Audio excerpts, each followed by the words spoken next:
షడ్రక్ మేషక్ అబేద్నెగోలు దేవుని బిడ్డలు అంటాడు, రాజా ఇందుని గురించి నీకు ప్రత్యుత్తరం ఇవ్వాలన్న చింత మాకు లేదు. మండుచున్న ఈ వేడిమి గల అగ్నిగుండములో నుండి మమ్మల్ని రక్షించడానికి మా దేవుడు సమర్థుడు.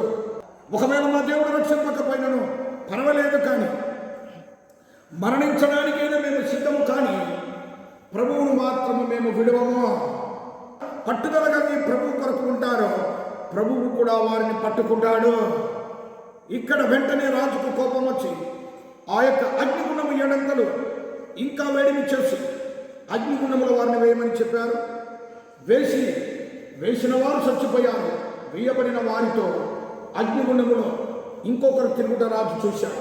దేవుని బిడ్డలకు ఏ వాసన అంటదో అగ్నిగుండములో వేసిన షడ్రక్ మేషక్ అబేద్నెగోలకు వారి శరీరంలో ఎక్కడ కూడా అగ్ని వాసన లేని విధముగా ఈ లోకంలో దేవుని కొరకు జీవిస్తున్నటువంటి నీవు, దేవుని కొరకు నీవు నిలబడగలిగినప్పుడు దేవుని కొరకు నిలబడతాడు అన్న సత్యాన్ని తెలుసుకుంటూ పాపం అనే వాసన నీకు అంటకుండా, షడ్రక్ మేషక్ అబేద్నెగోలకు అగ్ని అంటని రీతిగా పాపం అనే వాసన అంటకుండా దేవుడు నిన్ను నన్ను కాపాడేటువంటి దేవుడు. వారి యొక్క విశ్వాసాన్ని పట్టుదలను చూసి మొదట నా చేతిలో నుండి రక్షించే దేవుడు ఎక్కడ ఉన్నాడని చెప్పే రాజు ఆ 3:29 వచనం వచ్చేసరికి ఈ విధంగా రక్షించేటువంటి దేవుడు ఈ లోకంలో ఎవరు లేరు.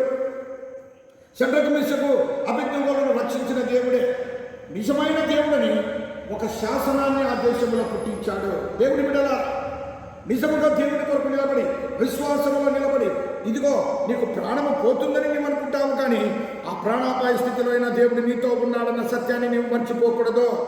అగ్నిలో పడవేసినప్పుడు తోడుగా ఉండి కాపాడిన దేవుడు భూలోకంలో జీవిస్తున్నటువంటి నీ కష్టములో, నీ బాధలో, నీ నష్టములో, నీ కన్నీటిలో ఆయన తోడుగా ఉండి నిన్ను కాపాడడా. ఆయన కాపాడే దేవుడు, ఆయన రక్షించేటువంటి దేవుడు. ఆయన కొరకు నీవు నిలబడితే ఆయన నీ కొరకు నిలబడతాడు.